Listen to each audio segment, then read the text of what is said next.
The massive runway of Emerald Bay Naval Air Station stretched out like a silver ribbon in the early morning light. The distinctive silhouette of an F-35 Lightning II dominated the flight line, its sleek lines and advanced stealth features casting long shadows across the tarmac. Ground crews moved with practiced efficiency around the aircraft, preparing it for the day's operations.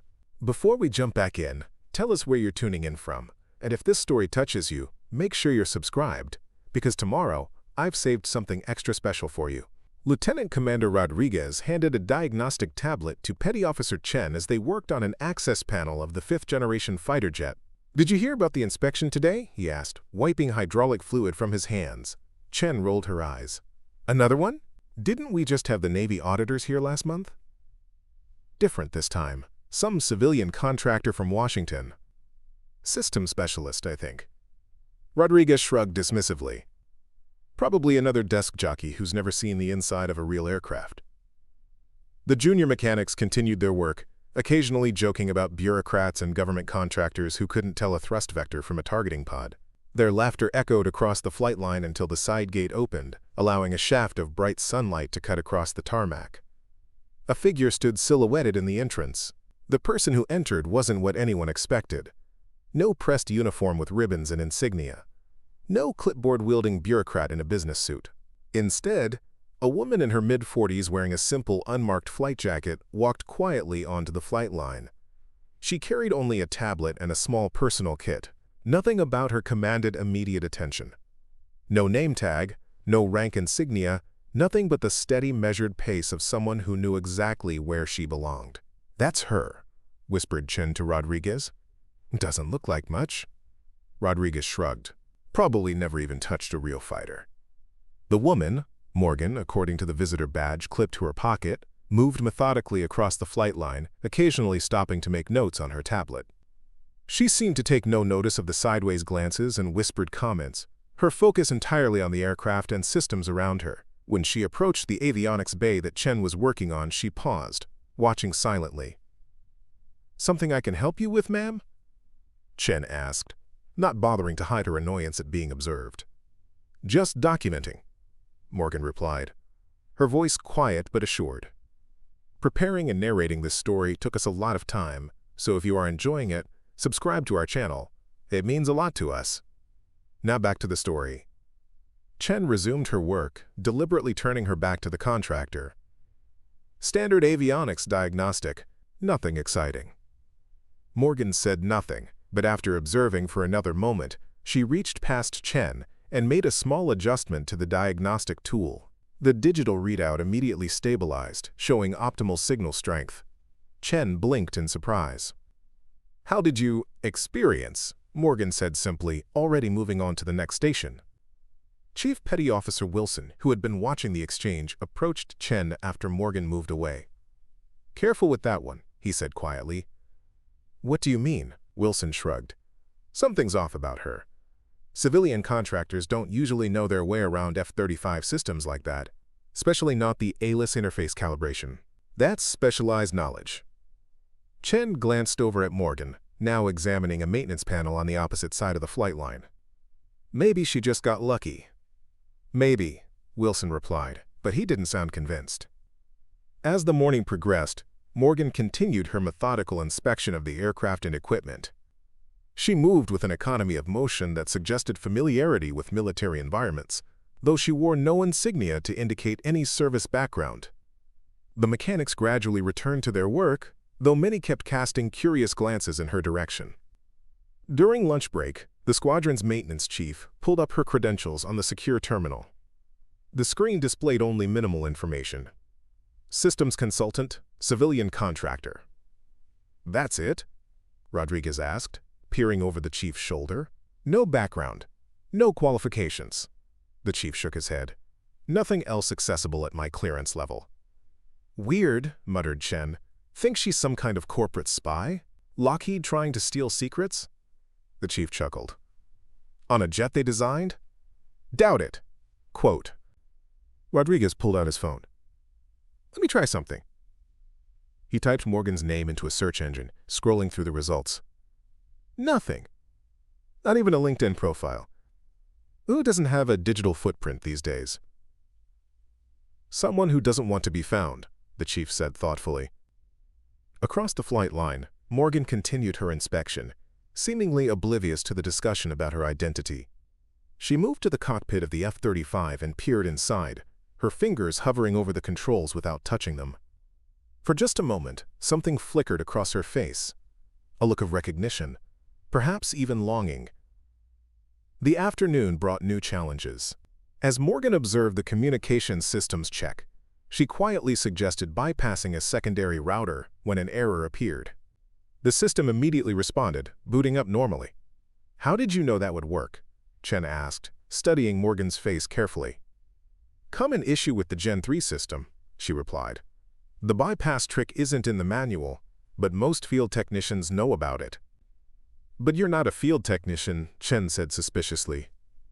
Morgan held her gaze for a moment. "No," she said simply, then moved away to continue her inspection. Later, when an emergency drill was announced, the crew scrambled to their assigned positions. To everyone's surprise, Morgan moved without hesitation to exactly the right position for the drill scenario, her movements automatic and practiced. Commander Hayes noticed this and watched her with growing curiosity. Something about her seemed familiar. The way she moved around aircraft, her instinctive understanding of procedures.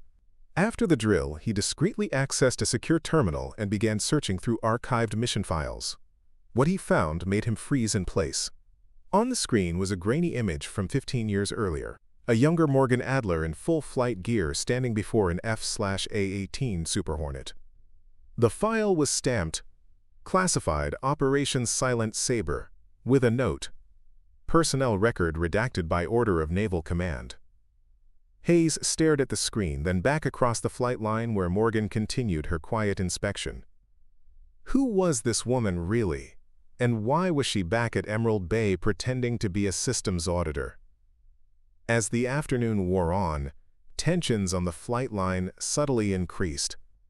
Word had spread among the senior staff that something wasn't adding up about their visitor. The younger mechanics picked up on the change in atmosphere, their jokes and casual banter gradually falling silent as they focused on their work.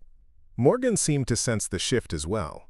Her movements became more guarded, her note-taking more deliberate. She kept her distance from the groups of whispering personnel, focusing entirely on her inspection tasks. The day was ending, but everyone could feel it. Something was building. The woman they dismissed as just another contractor was hiding something significant. And in a place like Emerald Bay, secrets had a way of coming to light when least expected. As Morgan packed up her tablet and prepared to leave, she paused near the F-35's engine housing, her hand resting briefly on the aircraft surface. In that moment, she looked less like a civilian auditor and more like someone who had once called these magnificent machines home. The truth was closer to the surface than anyone realized, waiting for the right moment to emerge. The next morning arrived with an unusual tension hanging over the flight line. Morgan returned precisely at 0800, once again in her unmarked flight jacket, carrying the same tablet and personal kit. But today felt different. The easy dismissal from the previous day had been replaced by wary curiosity from the ground crew. Chief Petty Officer Wilson was the first to notice the change in dynamics. As Morgan approached his workstation, he found himself straightening unconsciously. His casual demeanor from yesterday nowhere to be found. "Morning, ma'am," he said, his tone notably more respectful than before. Morgan nodded acknowledgement. "Chief, how is the STOVL transition system holding on the starboard control surfaces?" Wilson blinked. Yesterday she'd been asking general questions about documentation. Today she was asking about specific technical details that weren't in any routine inspection checklist. "Alignment's solid at 98. 7% efficiency." He replied automatically, then caught himself. "Ma'am, that information isn't typically part of a systems audit." "Isn't it?" Morgan made a note on her tablet. "I find control surface consistency often indicates overall maintenance quality." Across the flight line, Petty Officer Chen was having her own unsettling encounter. Morgan had stopped beside her as she worked on the aircraft's sensor array, but instead of simply observing, She'd begun pointing out potential improvement points that weren't in any standard manual. The infrared tracking tends to lose calibration in this configuration, she mentioned casually. You might consider routing the sensor cooling through the secondary channel. Chen paused her work, wrench halfway to a bolt. Ma'am, respectfully, that modification isn't authorized without engineering approval. Of course not, Morgan agreed. I'm just noting potential efficiency improvements. But her suggestions were too specific, too knowledgeable. Chen exchanged glances with nearby mechanics, all of whom were beginning to realize their civilian contractor knew far more about the F-35 than any outside auditor should. Commander Hayes had spent the night researching what little he could find about Operation Silent Saber. The details were still classified, but he managed to piece together fragments. A deep strike mission 15 years ago. Impossible odds. A single pilot who had somehow pulled off what an entire carrier wing couldn't accomplish. The pilot's identity had been scrubbed from official records afterward. He approached Morgan during her mid-morning inspection of the navigation systems. "Ms. Adler," he said carefully, "I noticed you seem particularly familiar with the F-35's operational parameters." Morgan didn't look up from her tablet. "I've studied the technical specifications extensively." "Have you?" Hayes moved closer, lowering his voice. "Because the way you move around this aircraft, the questions you're asking, it's not like someone who learned from manuals." For the first time since arriving, Morgan's composure flickered. She met Hayes's eyes directly, and he saw something there. Not fear, but a careful assessment. "I take my work seriously, Commander," she said finally. "I'm sure you do." Hayes nodded slowly. "It's just that in my 20 years working with naval aviation, I've only seen that level of intuitive understanding from pilots who've actually flown." The words hung in the air between them. Morgan resumed her work without responding, but Hayes noticed her movements had become more deliberate, more guarded. Meanwhile, Lieutenant Commander Rodriguez had been conducting his own investigation. During lunch, he'd called a contact at the Pentagon, someone who owed him a favor from their academy days. "I need you to run a name for me," Rodriguez had said quietly into his phone. "Morgan Adler. Supposed to be a civilian systems consultant, but something doesn't add up." The response had been immediate and troubling. "Rodriguez, don't ask questions about that name. And if you're smart, you'll forget you heard it." When Rodriguez returned to the flight line, he found Morgan examining the ejection seat systems, an area that definitely wasn't part of any routine audit. "Interesting area to inspect," he commented, approaching slowly. Morgan didn't seem surprised by his presence. "Safety systems are crucial components." "They are," Rodriguez agreed. "But civilian contractors typically don't have clearance to examine ejection mechanisms. Those systems are classified." Morgan's fingers paused over her tablet. "I have the appropriate clearances." "Do you?" Rodriguez pulled out his phone, showing her the screen. "Because when I tried to verify your background, I got told to stop asking questions. In my experience, that usually means one of two things. Either you're someone very important, or you're someone who's supposed to be invisible." The afternoon brought an unexpected complication. Admiral Reeves, the base commander, arrived for an unscheduled inspection, accompanied by two officers Morgan didn't recognize. Their presence immediately changed the atmosphere on the flight line. "Where's our systems auditor?" Reeves asked Commander Hayes. "Over by the weapons systems, sir," Hayes replied, gesturing toward Morgan. Reeves studied Morgan from across the flight line, his expression unreadable. "How long has she been here?" "This is her second day, sir. Yesterday she seemed like a routine contractor, but today—" Hayes hesitated. "Today she's asking questions and making observations that suggest extensive operational knowledge of the F-35. One of the officers with Reeves, a stern-faced woman with intelligence insignia, spoke quietly. "Sir, we should speak with her directly." As the group approached, Morgan seemed to sense their presence. She looked up from her tablet, and for just a moment her professional mask slipped. The expression that crossed her face was one of recognition, followed immediately by resignation. "Ms. Adler," Admiral Reeves called out. "Could we have a word?" Quote. Morgan straightened, suddenly looking less like a contractor and more like military personnel. "Of course, Admiral." The entire flight line seemed to hold its breath as the group moved to a more private area near the offices. Through the glass windows, the mechanics could see an intense conversation taking place, but couldn't make out the words. Chen moved closer to Rodriguez. "Think she's in trouble?" "I think," Rodriguez said slowly, "we're about to find out who she really is." Inside the office, Admiral Reeves was studying a classified file on his tablet. "Commander Morgan Adler," he read aloud. "Formerly one of our most decorated F/A-18 pilots, officially retired from active service 15 years ago." Morgan stood at attention, her civilian facade completely dropped. "Sir," she acknowledged. "The question is," Reeves continued, "what is a retired fighter pilot doing conducting systems audits at my base?" The intelligence officer leaned forward. "Commander, your record shows you were given a classified retirement after Operation Silent Saber. Your expertise was deemed too valuable to lose, so you were shifted to a consultant role that kept you in the loop, but out of the spotlight. The pilot I was back then couldn't continue existing officially," Morgan replied carefully. "What remained was classified too highly for regular service." Reeves nodded grimly. "And now you're back, hiding in plain sight as a contractor. The question is why?" Through the office window, the ground crew watched the tense meeting. Whatever was being discussed, it was clear their mysterious auditor wasn't who she'd claimed to be. Petty Officer Chen turned to the older mechanics. "Anyone want to explain what's happening?" Commander Hayes, who had been quietly listening to radio chatter, suddenly straightened. "Everyone back to work," he commanded. "Now!" But it was too late. The base alarm system activated, its urgent wail filling the air. Emergency lights began flashing as the intercom crackled to life. "Attention, all personnel. Code red. Repeat. Code red. All flight crews report to stations immediately." In the office, Morgan's head snapped up at the sound. Through the window, the mechanics could see her posture change completely. No longer a contractor or even a regular officer, but someone responding to a crisis with the instincts of a combat pilot. Admiral Reeves was receiving updates through his earpiece.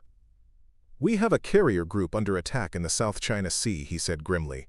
"They need immediate air support, but our primary F-35 pilots are 2 hours out on a training mission." Morgan stepped forward. "Sir, request permission to—" "You're officially retired, Commander," the intelligence officer interrupted. "You can't fly a combat mission." Morgan's jaw tightened. "Those sailors don't care about my official status, ma'am." Outside, the ground crew was mobilizing for an emergency launch, but they could see the heated discussion continuing in the office. Their mysterious auditor, who was apparently a pilot, was clearly volunteering for something dangerous. Lieutenant Commander Rodriguez turned to his team. "I don't know who she really is," he said quietly. "But I'm starting to think we're about to find out why they call her the Silent Saber." The emergency was escalating, and everyone could sense that the carefully maintained fiction of Morgan Adler's identity was about to be shattered completely. The heated discussion in the office continued as emergency protocols activated throughout the base. Through the glass, the mechanics could see Morgan's posture becoming increasingly tense as Admiral Reeves spoke rapidly into his earpiece. The intelligence officer kept shaking her head, clearly opposing whatever Morgan was proposing. Outside, the situation was deteriorating rapidly. Lieutenant Commander Rodriguez was monitoring radio communications when the desperate voice of the carrier group's commander crackled through. Any station. This is Poseidon Actual. We are under heavy attack by enemy aircraft. Multiple ships damaged. Request immediate air support, or we will sustain catastrophic losses within 60 minutes. The words sent a chill through the flight line. Over 5,000 American sailors were at risk, and conventional support was hours away. Only the F-35s at Emerald Bay could reach them in time, but their qualified pilots were on a training mission over the Pacific. Chief Petty Officer Wilson approached the office door, hoping to catch some of the conversation inside. What he heard made his blood run cold. "I don't care what the regulations say," Morgan's voice carried through the glass. "Those sailors are going to die if someone doesn't act." "Commander, you don't exist officially as a pilot anymore," the intelligence officer replied firmly. "If this mission fails, if you're captured, if anything goes wrong, it creates an international incident. A retired pilot flying an unauthorized mission would be completely deniable, Morgan finished. No official connection to the Navy, no political complications. That's exactly why this works. Admiral Reeves's voice was strained. The risk to you personally is irrelevant, sir. Those are American sailors. Suddenly, the office door opened and all 3 officers emerged. The entire flight line fell silent as they approached the F-35. Morgan walked directly to Commander Hayes. "Commander, what's the status of this aircraft?" Hayes glanced uncertainly at Admiral Reeves, who gave a slight nod. "Fully armed and fueled, ma'am. Ready for immediate deployment." Morgan nodded, then turned to address the assembled crew. "I need this aircraft prepped for emergency launch. Full combat configuration." Petty Officer Chen stepped forward, confusion evident on her face. "Ma'am, respectfully, you're a civilian contractor. You can't authorize—" "No." Morgan interrupted, her voice carrying new authority. "I'm not." She reached into her personal kit and withdrew a faded patch, the Silent Saber insignia awarded only to pilots of the most classified operations. The few senior mechanics who recognized it immediately came to attention. 15 years ago, Commander Morgan Adler was reassigned to classified consultant status after Operation Silent Saber. She continued, her voice steady. What remained was too valuable to lose but too classified to maintain normal service. But today, 5,000 sailors need someone who can fly this mission. The intelligence officer stepped forward. "This is completely unauthorized." "Then it's on me," Morgan replied firmly. "No official sanction, no orders from command, just a retired pilot who happened to know how to fly." Admiral Reeves weighed the options. His career would be over if this went badly, but those sailors would be dead if nothing was done. "Commander Hayes," he called out. "How long to prep for emergency launch?" 10 minutes, sir," Reeves nodded grimly. "Do it." The flight line exploded into activity. The same mechanics who had dismissed Morgan 2 days ago now worked with desperate efficiency to prepare the F-35 for combat. But the tension was palpable. Everyone understood they were participating in something that officially wasn't happening. Morgan began suiting up, accepting flight gear from crew members who now looked at her with a mixture of awe and concern. Chen approached hesitantly. "Ma'am, I owe you an apology. Yesterday when you walked in, you thought exactly what you were supposed to think." Morgan replied, adjusting her flight helmet. "That was the point." "But who are you really?" Morgan paused in her preparations. "Someone who made choices that required her to disappear. But today, that doesn't matter. What matters is getting to those sailors." As final systems checks were completed, Commander Hayes pulled Admiral Reeves aside. "Sir, I've been thinking about this. If Commander Adler was officially reassigned 15 years ago, what's she been doing since then?" Reeves's expression was grim. "According to what little I can access, she's been conducting systems audits at various military installations. Always under different contractor identities. Always moving on after a few days. She's been keeping watch," Hayes realized, "making sure our aircraft are mission-ready. That's my guess. And now we know why." The radio crackled with another desperate transmission from the carrier group. Any station. This is Poseidon Actual. Enemy aircraft approaching in waves. Our defensive capabilities are degrading. If anyone is coming, we need them now." Morgan finished her final equipment check and turned to face the assembled crew. For a moment, the careful mask she'd worn for 2 days was completely gone. Standing before them was a combat pilot, shaped by whatever had happened during Silent Saber, but ready to risk everything again. "Commander Hayes," she called out. "Aircraft status?" "Ready for immediate departure." Morgan nodded, then surprised everyone by extending her hand to each crew member. "Thank you, all of you." Chen shook her hand, still struggling with the transformation she'd witnessed. "Commander, what happened 15 years ago during Silent Saber?" Morgan's expression darkened. "We neutralized a rogue nuclear threat, but the cost." She shook her head. "Some missions require sacrifices that can't be officially acknowledged." She climbed the ladder to the cockpit, pausing at the top to look back at the crew. "If I don't make it back, make sure those sailors know someone tried." "You'll make it back," Chief Petty Officer Wilson called out. "That's what the Silent Saber does. She completes the mission and vanishes." Morgan offered a slight smile. "We'll see." The canopy closed with a hydraulic hiss. Inside the cockpit, Morgan began the startup sequence with practiced precision. The powerful F-135 engine spooled up, its deep rumble echoing across the flight line. "Tower, this is Lightning 7. Morgan's voice came through the radio, requesting immediate departure clearance.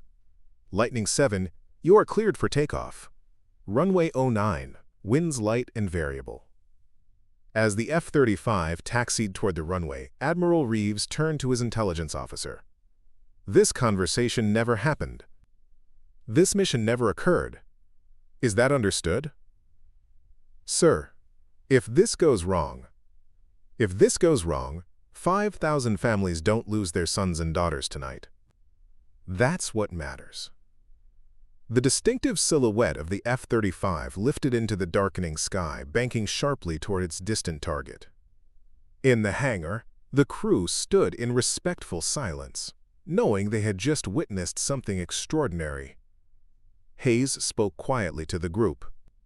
"Whatever happens next, remember this. Commander Adler retired 15 years ago. Today, a civilian contractor borrowed an aircraft to save some lives. That's the story." Chen nodded slowly, finally understanding.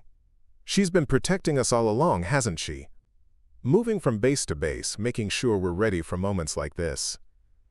"That's my guess," Wilson replied. The silent saber watching over the fleet. Radio communications would be minimal during the mission, but everyone at Emerald Bay would be listening. Somewhere over hostile waters, their mysterious auditor was about to prove exactly who she really was. The waiting began. The command center at Emerald Bay had been transformed into a nerve center of controlled tension. Multiple screens displayed satellite feeds, weather data, and communication channels, all focused on a mission that officially didn't exist. Admiral Reeves stood behind the communications officer, his jaw tight as he monitored Lightning 7's progress. "Current position?" he asked quietly. "Lightning 7 is maintaining radio silence as planned, sir. Last GPS showed her on course. Altitude 30,000 feet, approximately 30 minutes from target." In the maintenance hangar, the ground crew had gathered around a radio, listening to the sporadic updates. The carrier group's situation was deteriorating rapidly. Their last transmission had been particularly desperate. "Any station. Any station. Enemy aircraft have damaged 3 ships. We've got casualties that can't be evacuated. If air support doesn't arrive in the next 30 minutes, we're done for." Commander Hayes adjusted the radio frequency, hoping to catch any word from Morgan.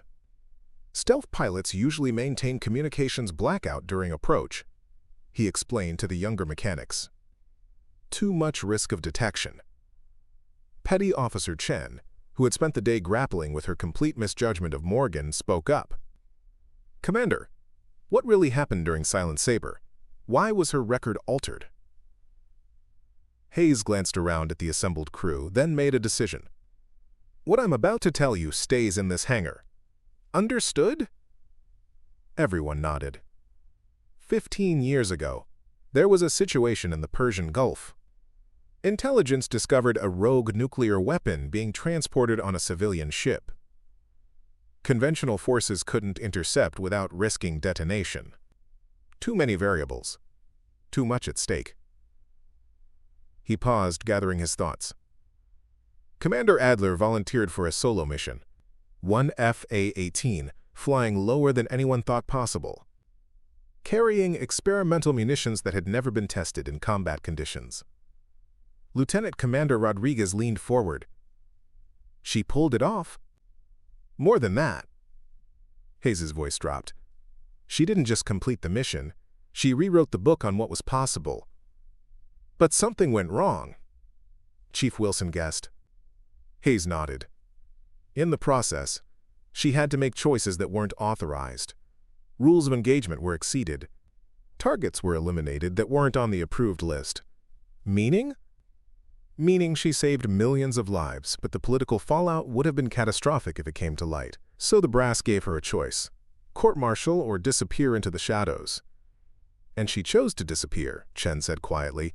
Wouldn't you? She got to keep serving, just differently. Unofficially. They gave her a new identity and turned her loose to do what she does best. Keep our aircraft and pilots ready for the impossible missions. The radio crackled with static. Then Morgan's voice came through, calm and professional. Command. This is Lightning 7. Beginning descent for target approach. Carrier frequency, please. Lightning 7, this is Command. Switching you to Poseidon actual frequency. The next transmission was immediate and tense. Lightning 7, this is Poseidon actual. We've got enemy aircraft making another attack run. Whatever you're planning, we need it now. Roger, Poseidon actual. I have visual on your position. Keep your defenses focused on the ships. I'll handle the aircraft. In the command center, Admiral Reeves gripped the back of a chair. This was the moment of truth. Either Morgan would pull off another miracle, or they would lose both her and the carrier group. Meanwhile, 2,000 miles away, Morgan was threading the F-35 through a complex aerial battlefield at an altitude that would have been considered reckless for most pilots. The advanced sensor suite was giving her a complete picture of the engagement zone, friendly ships, enemy aircraft, and the rapidly closing distance between them.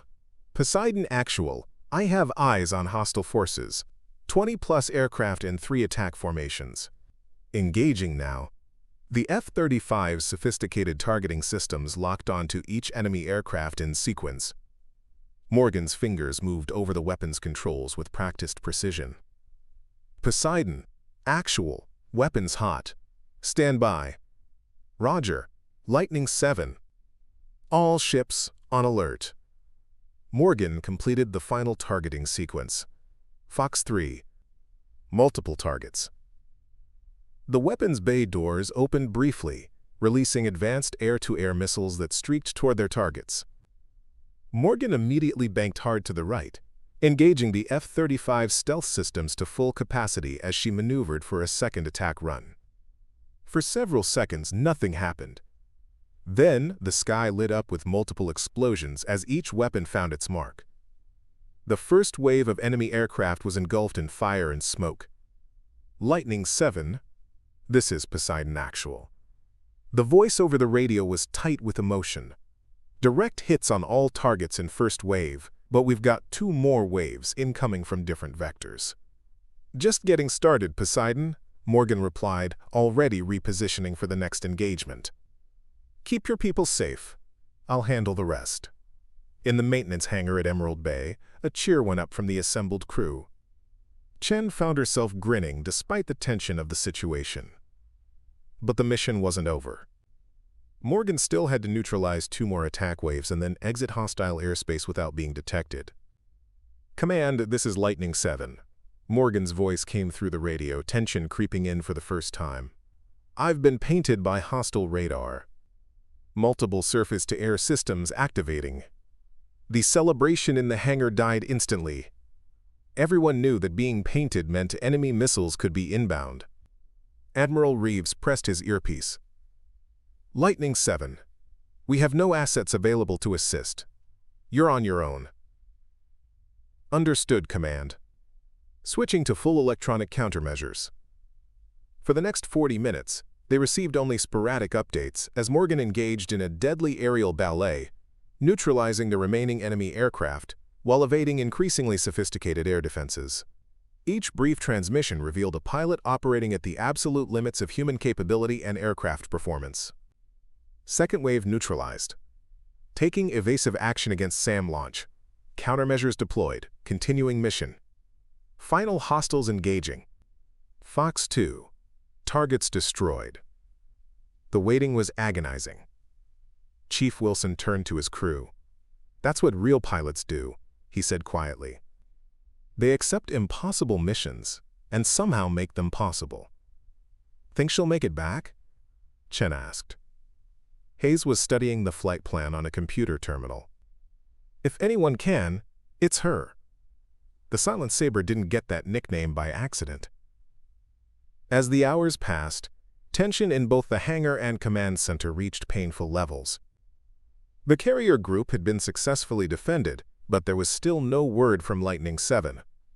Then, just before dawn, the radio crackled to life. Emerald Bay Control, this is Lightning 7, requesting landing clearance. The relief was palpable.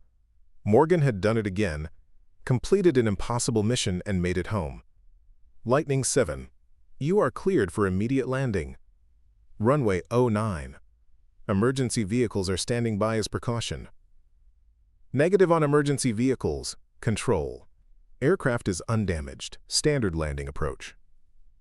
20 minutes later, the distinctive silhouette of the F-35 appeared against the pre-dawn sky, settling onto the runway with Morgan's characteristic precision. As the aircraft taxied back to the flight line, the entire ground crew assembled in formation, not because they were ordered to, but out of genuine respect. When Morgan emerged from the cockpit, she looked exhausted but composed. She handed her flight data to Commander Hayes.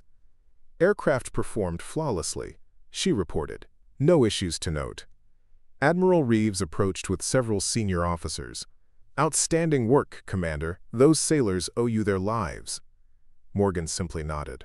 They were doing their job, sir. I was doing mine. As dawn broke fully over Emerald Bay, Morgan gathered her few belongings. The mission was complete, but everyone understood that her time here was ending. She couldn't stay.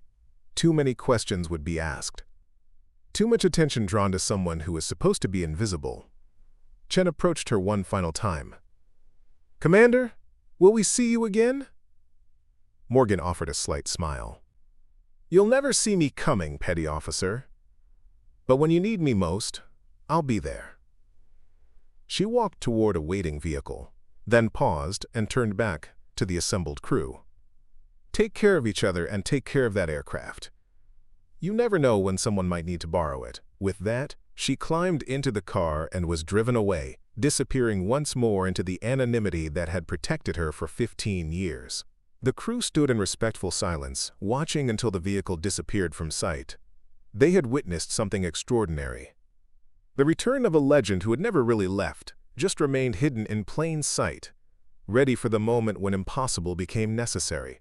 The silent saber had flown again, and 5,000 American families would never know how close they had come to tragedy, or who had saved their loved ones in the darkness before dawn. 3 weeks after Morgan's dramatic mission, Emerald Bay Naval Air Station had settled back into its routine operations. But the story of the mysterious civilian contractor had taken on a life of its own. Despite orders to maintain secrecy, word had spread through the tight-knit naval aviation community. Pilots and ground crews from other bases were calling with questions, trying to verify if the legend they'd heard was true. Admiral Reeves found himself fielding increasingly uncomfortable inquiries from Pentagon officials who had somehow caught wind of the unauthorized mission. In his office, he reviewed the carefully sanitized after-action report for the dozenth time, ensuring every detail supported the official fiction. Sir, his aide knocked on the door. Admiral Westmoreland is online for you. He says it's about the systems audit incident. Reeves's stomach dropped. Admiral Westmoreland was the Chief of Naval Operations, not someone who called about routine matters.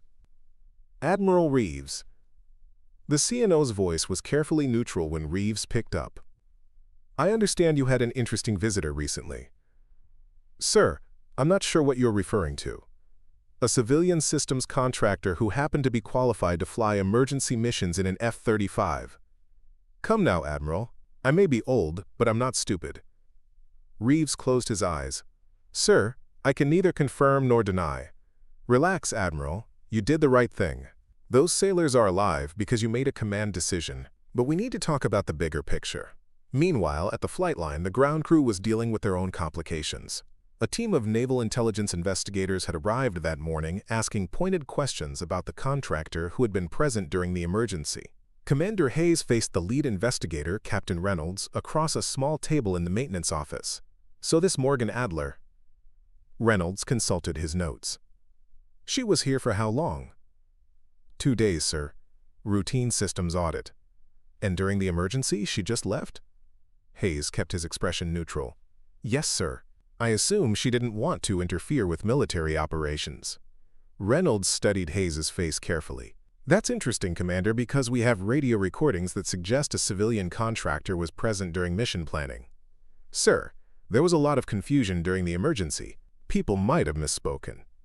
The investigator wasn't buying it, but Hayes had been in the military long enough to know how to reveal nothing while technically telling the truth. In another part of the base, Petty Officer Chen was having her own encounter with the investigation team. A stern intelligence officer, Commander Jackson, had pulled her aside for questioning. "Chen, we need to know exactly what this contractor said and did while she was here." Chen shifted uncomfortably. "Ma'am, she mostly just observed our work and took notes, but she demonstrated unusual knowledge of aircraft systems. I guess she seemed to know her stuff." Commander Jackson leaned forward. "Chen, this isn't a game. We have 5,000 rescued sailors and a missing F-35 flight record from that night. Someone flew that mission, and we need to know who." Chen met her gaze steadily. "Ma'am, I was on the flight line the whole time. I saw Lieutenant Torres get called away for a family emergency. After that, I was focused on my duties. I didn't see anyone else qualified to fly." It was technically true. Chen hadn't seen Morgan's official qualifications, only her actions. Commander Jackson made a note, clearly frustrated by the careful non-answers she was receiving from everyone at Emerald Bay. Across the country, in a small apartment in Virginia, Morgan Adler was monitoring news reports about the successful defense of the carrier group. The official story credited, quote, "rapid response by nearby naval assets," with saving the ships and crew. No mention of the pilot, no details about the aircraft used. Her phone buzzed with a text from an unknown number. "Package delivered successfully. Client satisfaction high. New opportunities available." Morgan deleted the message without responding. She'd been expecting this. Word of the Emerald Bay mission had reached the right circles. Other bases, other emergencies, other situations where someone with her unique combination of skills and official non-existence might be needed. But something felt different this time. For 15 years, she'd moved from base to base, conducting real audits while maintaining her cover, always staying ahead of anyone who might look too closely. The mission at Emerald Bay had been necessary, but it had also been visible. Too visible. Her laptop chimed with an encrypted email. The sender was identified only as Rapier, but Morgan recognized the secure communication protocol. She'd been wondering when this contact would come. "Silent Saber, your recent performance evaluation has been noted. Recommend immediate relocation to new assignment. Package includes transportation and documentation. Confirm receipt." Attached were plane tickets to San Diego and a new contractor ID, this time as Melissa Foster, specializing in avionics systems. Another base, another identity, another chance to disappear into the background until needed again. But as Morgan packed her few belongings, she found herself thinking about the crew at Emerald Bay. For the first time in 15 years, she'd allowed people to see who she really was, even if only for a moment. The respect in Chen's eyes when she'd realized her mistake, the professional camaraderie of working with Hayes and his team, the satisfaction of using her skills to save lives rather than just maintaining equipment. It had reminded her of what she'd lost when she'd accepted the ghost existence. Back at Emerald Bay, the investigation was wrapping up with predictably inconclusive results. The investigators had found no evidence of unauthorized personnel involvement in the mission, no proof that anyone other than qualified military pilots had access to the F-35, and certainly no indication that a supposedly retired pilot had returned to active duty. Admiral Reeves was summoned to a final meeting with Admiral Westmoreland, this time via secure video conference. "Admiral, I'm going to speak plainly," the CNO began. "We both know what happened at your base. We also both know that officially it didn't happen. The question is whether you can live with that arrangement." "Sir, I'm not sure I understand. The woman who flew that mission, she's been operating in a gray area for 15 years. Technically, she's retired. Practically, she's one of our most valuable assets. The Pentagon has been quietly monitoring her movements, and frankly, we've been impressed." Reeves blinked in surprise. "Sir, are you saying—" "I'm saying that sometimes the best way to protect an asset is to let the world think it doesn't exist. Commander Adler made choices during Silent Saber that saved lives but couldn't be officially sanctioned. Rather than lose a hero, we gave her a different kind of service. So this was all authorized." Admiral Westmoreland smiled grimly. "Admiral, if it had been authorized, there would be paperwork. If there's no paperwork, then officially nothing happened. But unofficially, those 5,000 sailors are alive because you had the good sense to let a qualified pilot do her job." The truth was more complex than anyone at Emerald Bay had realized. Morgan hadn't gone rogue 15 years ago. She'd been recruited into a shadow program that used her unique situation to place her exactly where she was needed most. The system's audits were real, but they were also cover for a deeper mission, maintaining readiness for the impossible scenarios that conventional military planning couldn't address. In San Diego, Melissa Foster, formerly Morgan Adler, was settling into her new assignment at North Island Naval Air Station. The F-A-18 Super Hornets there presented different challenges than the F-35, but the principle was the same: ensure the aircraft were ready when heroes needed to do heroic things. Her new supervisor, Senior Chief Ramirez, briefed her on the facility. "We've got a good crew here, Miss Foster. Professional, dedicated. They take their work seriously." "That's exactly what I like to hear, Senior Chief." As she toured the massive hangar filled with fighter aircraft, Morgan noticed the same dynamic she'd seen everywhere. Crew members who were competent, but had never been tested in truly impossible circumstances. They were good at their jobs, but they didn't know how good they could be when everything was on the line. Her phone buzzed with another encrypted message. "New assignment parameters. Maintain cover. Conduct standard audits. Prepare for potential extraction mission in contested territory. Asset readiness critical." Morgan smiled slightly. Somewhere, another group of service members might soon find themselves in an impossible situation. And when they did, they wouldn't know that their salvation was being prepared by a woman who officially didn't exist, working with crews who didn't know they were training to save lives. The Silent Saber was ready to fly again whenever and wherever she was needed. At Emerald Bay, life had returned to normal, but the legend remained. New personnel would occasionally ask about the mysterious contractor who'd been there during the incident, but the answers were always the same: just a routine systems audit, nothing unusual to report. But in quiet moments, when the flight line was empty except for the sleek silhouette of the F-35, the veteran crew members would sometimes pause and remember. They'd witnessed something extraordinary: the brief return of a legend who lived in the shadows, protecting those who protected others.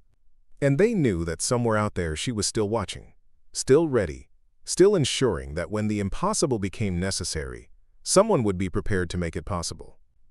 The investigation was closed, the files were sealed, and officially nothing had ever happened. But 5,000 sailors were alive, and that was the only truth that really mattered. 6 months after the Emerald Bay incident, the shadow network that Morgan operated within was facing its own crisis. In a secure conference room buried 3 levels beneath the Pentagon, Admiral Westmoreland sat across from CIA Deputy Director Elizabeth Montgomery, reviewing a troubling intelligence report. "Our Silent Saber asset has been compromised," Montgomery said, sliding a classified folder across the table. "Foreign intelligence services are starting to connect the dots." Westmoreland opened the file, revealing surveillance photos of Morgan at various military installations over the past 15 years. The images were grainy, taken from long distances, but they clearly showed the same person at bases where impossible missions had subsequently been carried out. "How bad is it?" Westmoreland asked. "Bad enough. They haven't identified her yet, but they know someone is moving through our system, someone with capabilities that don't officially exist." Meanwhile, at North Island Naval Air Station, Morgan was conducting what appeared to be a routine inspection of an F-A-18's targeting systems. But Senior Chief Ramirez had noticed something troubling about their contractor. She kept checking her phone, and her usual focused demeanor seemed strained. "Everything all right, Miss Foster?" Ramirez asked during a break. "Just fine, Senior Chief. How's the targeting pod alignment holding on the starboard pylon?" It was a deflection, and Ramirez knew it. Over 6 months of working together, he'd come to respect Melissa Foster's expertise, but he'd also noticed that she sometimes seemed to know things that weren't in any manual. Today felt different, like she was expecting bad news. Morgan's encrypted phone buzzed with a priority message. "Rapier to Silent Saber. Immediate extraction recommended. Your pattern has been identified by hostile intelligence. Extraction team inbound to your location." Morgan closed her eyes briefly. After 15 years of careful movement, someone had finally put together enough pieces to see the bigger picture. The question was whether they knew who she really was or just that she existed. She typed back, "Pattern confirmed. Request 24-hour delay for mission-critical assessment." The response was immediate. Negative. Extraction non-negotiable. Report to designated coordinates in 2 hours.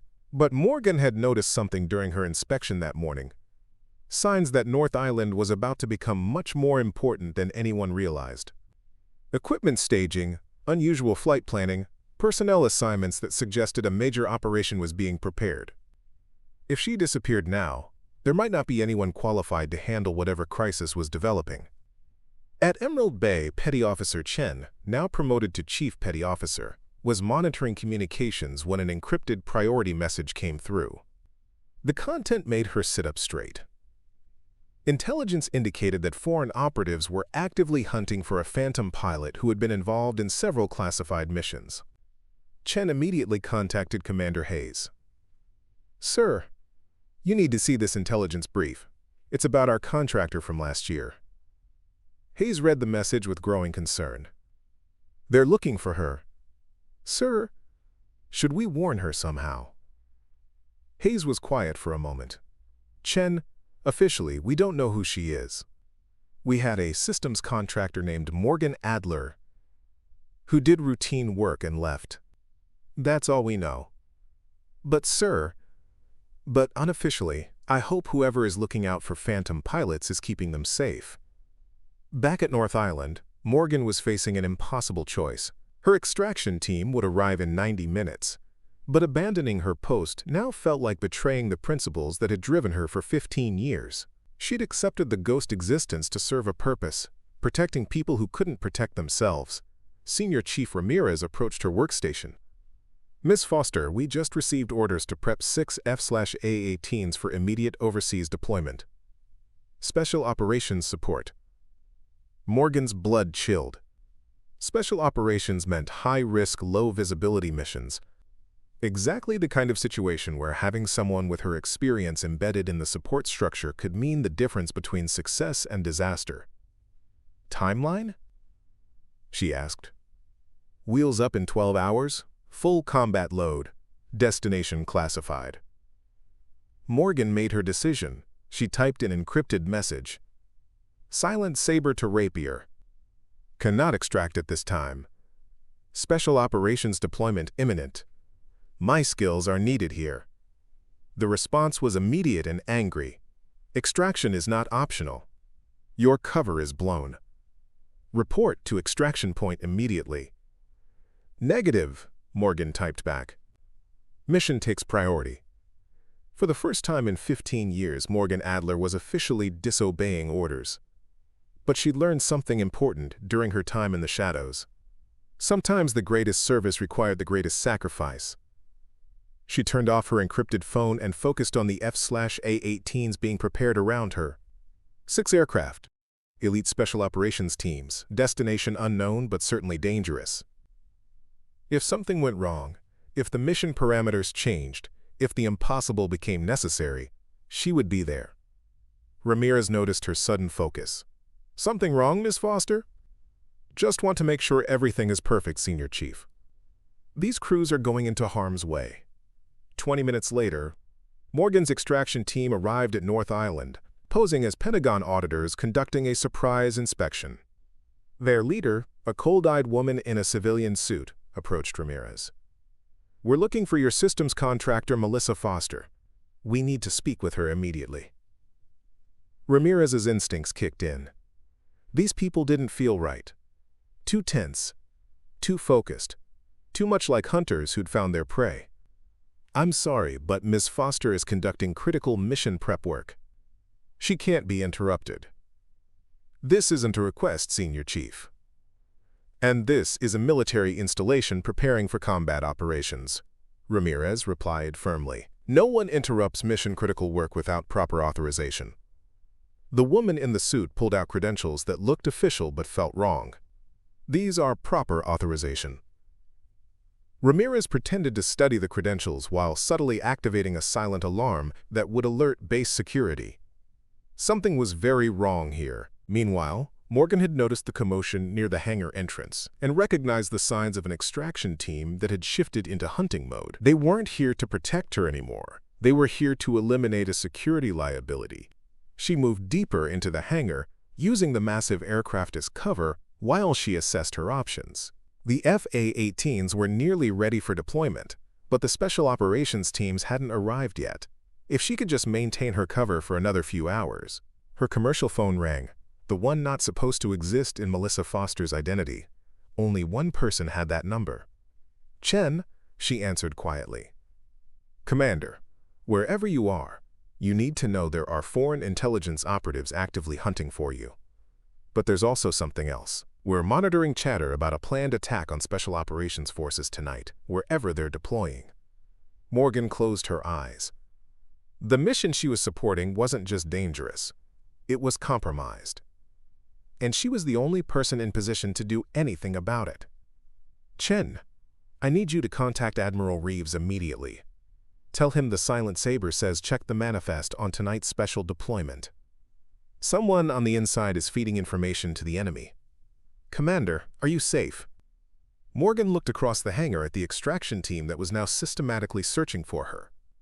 "Define safe, Chen." She ended the call and made another impossible decision. The extraction team thought they were hunting a rogue intelligence asset. The foreign operatives were looking for a phantom pilot. But what they were all about to discover was something much more dangerous. A woman who had spent 15 years preparing for exactly this kind of betrayal. Morgan Adler had accepted retirement once to serve her country. Tonight she might have to accept it again. But first, she had special operations teams to protect and a betrayal to expose. The Silent Saber was about to become visible one final time. The hangar at North Island Naval Air Station had become a battlefield of wills and hidden identities. Morgan moved between the massive F/A-18s, staying ahead of the extraction team that was systematically searching for her. She disabled the facility's external communications to prevent them from calling for backup, but that also meant she was cut off from any support. Senior Chief Ramirez was becoming increasingly suspicious of the Pentagon auditors. Their behavior, their questions, their obvious familiarity with combat tactics rather than bureaucratic procedures. Everything pointed to them being something other than what they claimed.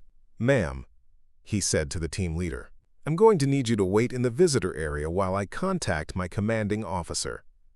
"That won't be necessary, Senior Chief," the woman replied, her hand moving subtly toward her concealed weapon. "We just need to locate Ms. Foster for a routine security briefing." Ramirez's military instincts kicked in fully. These weren't auditors. They were operators, and they were hunting someone on his base. "Ma'am, I'm going to have to insist." The confrontation was interrupted by the arrival of the special operations teams who would be deploying on the FA-18s. 30 elite soldiers in full combat gear entered the hangar, immediately changing the dynamic of the situation. The team leader, Commander Bishop, approached Ramirez. "Senior Chief, we're here for the 2100 deployment. Are the aircraft ready?" "Yes, sir, but we have a situation developing." "What kind of situation?" Before Ramirez could respond, Morgan emerged from behind one of the aircraft. She'd made a decision. The only way to protect the Special Operations mission was to expose herself completely. "Commander Bishop," she called out, her voice carrying the authority that had been hidden beneath Melissa Foster's civilian contractor facade. "Your mission has been compromised. There's a leak in your intelligence chain." Bishop turned, studying Morgan carefully. "And you are?" "Someone who's been watching your six for longer than you know." The extraction team leader stepped forward aggressively. "Commander, that woman is a security risk. We need to take her into custody immediately." Bishop looked between Morgan and the supposed auditors, his tactical mind processing the conflicting information. Something wasn't adding up. Morgan made the choice to trust him. "Commander, check your mission parameters against what happened to Operation Kingfisher 3 months ago. Same intelligence source, same operational security, same kind of precise enemy contact that shouldn't have been possible."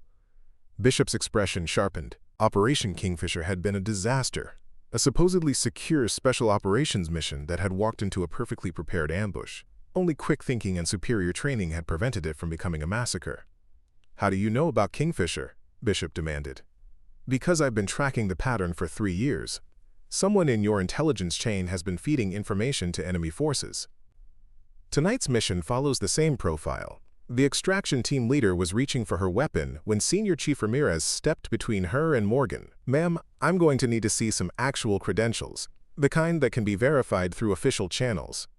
It was the moment everything changed. The extraction team leader, realizing that their cover was blown and their mission was failing, made a fatal decision. She drew her weapon, pointing it at Ramirez. Step aside, Senior Chief, now. The hangar erupted into controlled chaos. The Special Operations team immediately took defensive positions, their own weapons drawn. Morgan dove behind the landing gear of the nearest F-A-18, her mind racing through tactical options. Commander Bishop's voice cut through the tension. Lower your weapons immediately. Identify yourselves. We're Pentagon Security conducting a classified operation, the team leader said, but her authority was evaporating rapidly. If you're Pentagon Security, Bishop replied coldly, then you know that threatening military personnel during active combat preparations is treason. Morgan realized this was her moment. She stepped out from cover, hands visible but ready. Commander Bishop, my name is Morgan Adler, former F-A-18 pilot, officially retired, currently operating under classified assignment. These people are not Pentagon Security. They're here to eliminate a witness to 15 years of unauthorized operations.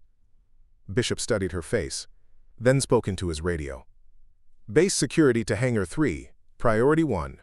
We have a hostile team on site. The extraction team leader made her final mistake. She shifted her weapon toward Morgan. And that was all the provocation Special Operations soldiers needed. In seconds, the threat was neutralized, with the precise efficiency that made them elite. As base security secured the scene, Morgan approached Commander Bishop. Commander, you need to scrub tonight's mission. The intelligence package is compromised. Based on what evidence? Morgan handed him her encrypted phone showing the communication logs she'd been monitoring. The same signature digital fingerprints that preceded Kingfisher, Operation Sandstorm, and 4 other compromised missions. Someone with high-level access has been selling your people out. Bishop studied the data, his expression growing darker. This intelligence came from Captain Andrew Mitchell, Pentagon Intelligence Division. Morgan finished. He's been feeding operational details to foreign bidders for at least 3 years. The weight of the revelation settled over the group. Mitchell had been responsible for dozens of special operations missions, any one of which could have been compromised.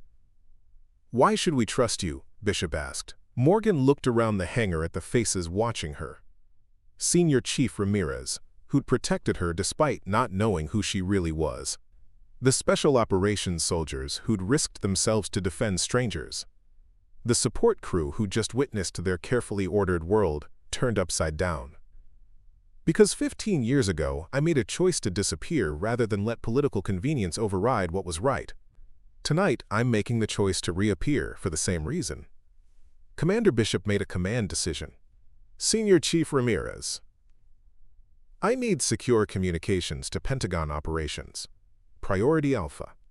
We're scrubbing tonight's mission and initiating a counterintelligence investigation. As the immediate crisis was handled, Morgan found herself in the unusual position of being officially visible again. The ghost existence was over. Too many people knew. Too much had been exposed. Admiral Reeves arrived at North Island within 8 hours, having flown directly from Emerald Bay when he'd received Chen's message about the incident. Commander Adler, he said when they finally spoke privately, it's time to come in from the cold. Morgan nodded slowly. What about the program, the shadow operations? There will always be a need for people who can do the impossible, but maybe it's time to do it officially again. And the consequences? Silent Saber? The unauthorized actions? Reeves smiled. Commander, you just prevented a massacre and exposed a traitor. I think the Pentagon is prepared to officially forget about ancient history in exchange for current heroism. As dawn broke over North Island Naval Air Station, Morgan Adler stood in full uniform for the first time in 15 years. The silent saber patch was back on her sleeve, but this time it was accompanied by official rank insignia and a new assignment, Special Operations Aviation Support, with a mandate to prevent exactly the kind of intelligence compromises she'd been tracking. Senior Chief Ramirez approached as she prepared to leave. "Commander, will we see you again?" Morgan smiled. "Senior Chief, this time when I show up, you'll know exactly who I am." The Special Operations mission was successfully rescheduled with clean intelligence. Captain Mitchell was arrested for treason, and 30 soldiers who would have walked into an ambush instead returned home safely. But more importantly, Morgan Adler was no longer a ghost. She was back where she belonged, serving officially, protecting people who protected others, and proving that sometimes the greatest heroes are the ones who choose to disappear so others can shine.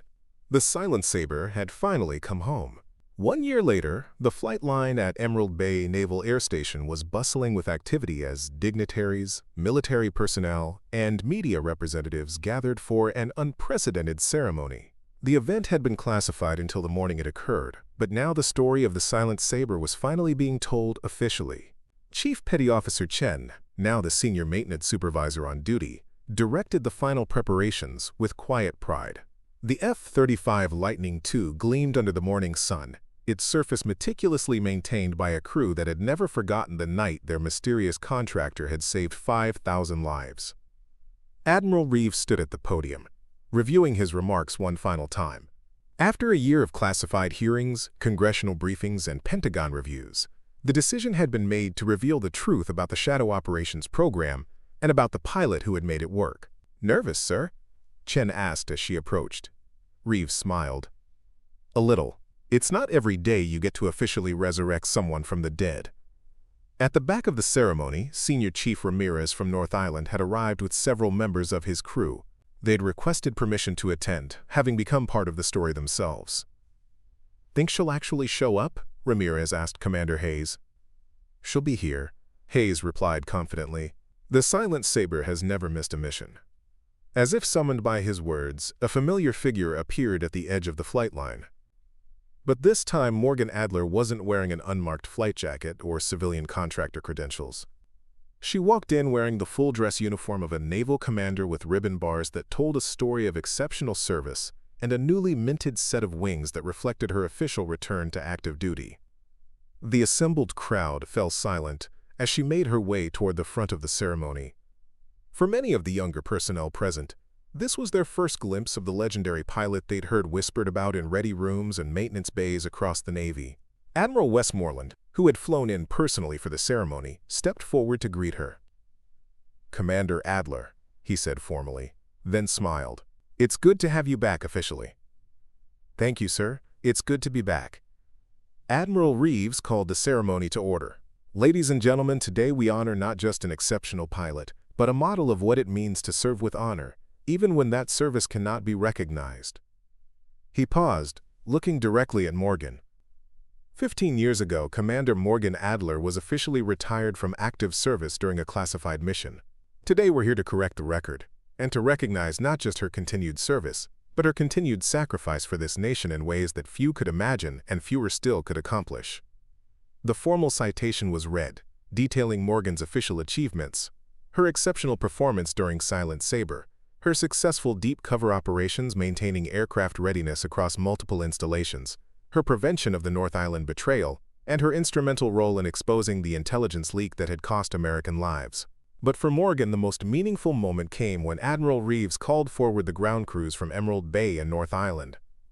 "Commander Adler," he said, "these men and women worked beside you when you were officially just a contractor. They've requested the honor of presenting you with something." Chief Petty Officer Chen stepped forward carrying a carefully folded flag. Not just any flag, but the one that had flown over Emerald Bay on the night of the Carrier Group rescue mission. "Ma'am," Chen said formally, "from all of us who've had the honor of serving with the Silent Saber."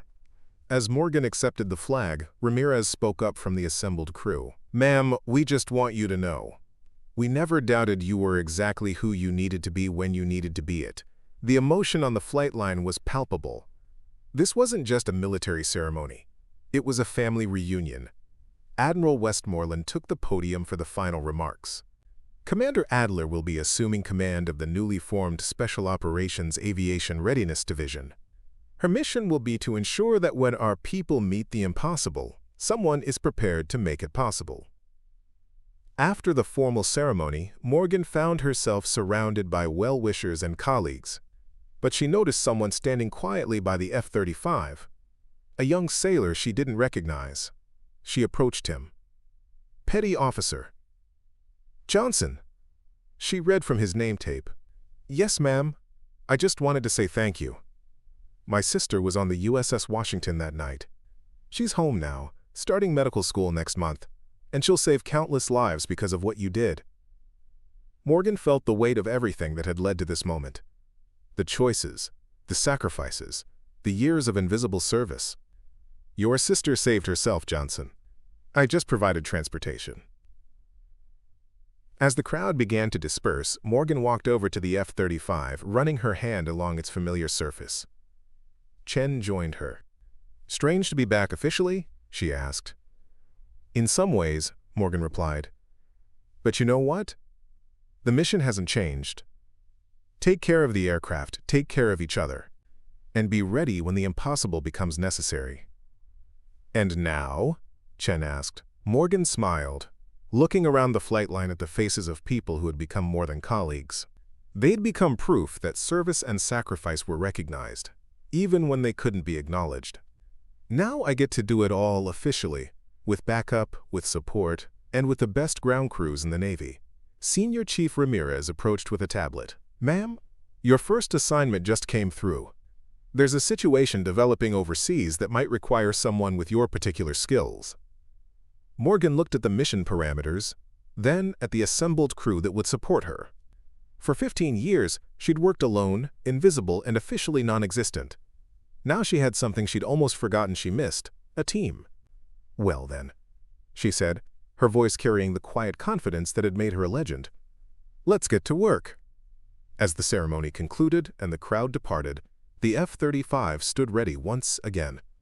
But this time, when the impossible became necessary, the Silent Saber wouldn't have to fly alone.